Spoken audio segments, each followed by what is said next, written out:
FC Barcelona ഒരു champions league trophy തൊട്ടിട്ട് അല്ലെങ്കിൽ കിട്ടിയിട്ട് ഏകദേശം 10 വർഷം 10 മാസം 9 ദിവസമായി എന്നുള്ളതാണ് കേട്ടോ. എന്ന് വെച്ച് കഴിഞ്ഞാൽ ദിവസക്കണക്ക് നോക്കുകയാണെന്നുണ്ടെങ്കിൽ 3966 ദിവസമായി.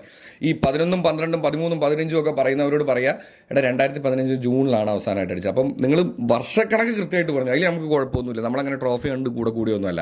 പക്ഷെ പറയുമ്പോൾ ഇന്ന് പറയും 10, നാളെ പറയും 11, അത് കഴിഞ്ഞാൽ പറയും 12, പിന്നെ 15, ഇതിങ്ങനെ കയറ്റി അങ്ങോട്ട് പിടിക്കുക. അവരുടെ സന്തോഷം, അവരുടെ ലോകം, അത് അങ്ങനെ ആയിക്കോട്ടെ. എന്തായാലും FC ബാഴ്സലോണ അത്ലറ്റിക്കോ മാഡ്രിഡ് മത്സരത്തിലെ 3 പോയിന്റുകളുമായിട്ട് വന്നിരിക്കുകയാണ്. അപ്പോൾ എല്ലാവർക്കും ഹാപ്പി വിഷു. നമ്മുടെ കാര്യങ്ങൾ ഇഷ്ടമാണെന്നുണ്ടെങ്കിൽ ഇൻസ്റ്റയിൽ ഫോളോ, യൂട്യൂബിൽ സബ്സ്ക്രൈബ്, ഓർമ്മിച്ചുകൊണ്ട് കാര്യത്തിലേക്ക് കിടക്കുകയാണ് കേട്ടോ.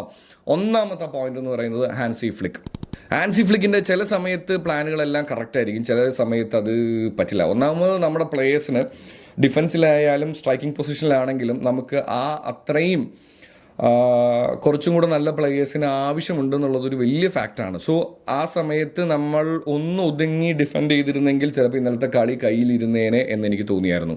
രണ്ടാമത്തെ പോയിന്റ് റെഫറിങ് ഡിസിഷനാണ് കേട്ടോ. എന്ന് വെച്ച് കഴിഞ്ഞാൽ നമുക്കെതിരെ എടുക്കാത്ത ഡിസിഷൻസിനെ കുറിച്ചല്ല ഞാൻ പറയുന്നത്. 15 ഫൗള് ഇന്നലെ അത്ലറ്റിക്കോ മാഡ്രിഡ് ഉണ്ടാക്കി, ഒരു യെല്ലോ കാർഡ് പോലും അവർക്ക് കാണിച്ചിട്ടില്ല എന്നുള്ളതാണ്.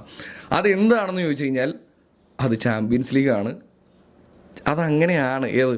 ഇൻസിഡൻസ് പറയാനാണെങ്കിൽ ഇഷ്ടം പോലെ ഉണ്ടാകും, പക്ഷെ അതെന്തായാലും അങ്ങനെ ഇരിക്കട്ടെ. പിന്നെ ഈ റെഫറിങ് ഡിസിഷൻസിനെ കുറിച്ചൊക്കെ ലാ ലീഗയിലും മറ്റുള്ളതിലൊക്കെ വാനോളം സംസാരിക്കാറുള്ളവർക്കൊന്നും ഇതൊന്നും കാണുമ്പോൾ ഒരു കുഴപ്പമില്ല എന്ന് അറിയുന്നതിൽ ഒരുപാട് സന്തോഷം. മൂന്നാമത്തെ പോയിന്റ് എന്ന് പറയുന്നത് ലെമീൻ യമാലിനെ കുറിച്ച് തന്നെയാണ് കേട്ടോ.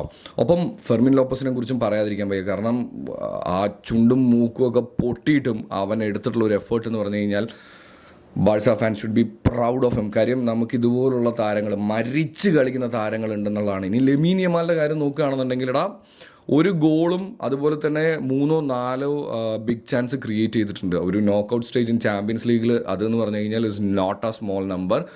സോ എനിക്ക് പറയാനായിട്ടുള്ളൊരു കാര്യം എന്ന് പറയുന്നത്, മറ്റ് ടീമുകൾ ഈ പറയുന്ന പോലെ ട്രാൻസ്ഫർ മാർക്കറ്റിൽ സ്പെൻഡ് ചെയ്ത പോലെ ഒന്നും സ്പെൻഡ് ചെയ്യാതെയുള്ളൊരു ക്ലബ്ബ് തന്നെയാണ് ഹാൻസി ഫ്ലിക്കിന് കിട്ടിയിട്ടുള്ളത്. സോ അടുത്ത സീസണിൽ ബിഗ് സൈനിങ്ങൾ വരുമെന്ന് പറയുന്നത് കൊണ്ട് തന്നെ എൻ്റെ ഒരു ഇതെന്ന് പറയുന്നത് അതായിരിക്കും സീസൺ. സോ ഇതൊക്കെ അതിനു മുമ്പുള്ള ഒരു ട്രെയിലർ മാത്രമായിട്ട് നിങ്ങൾ കാണുക.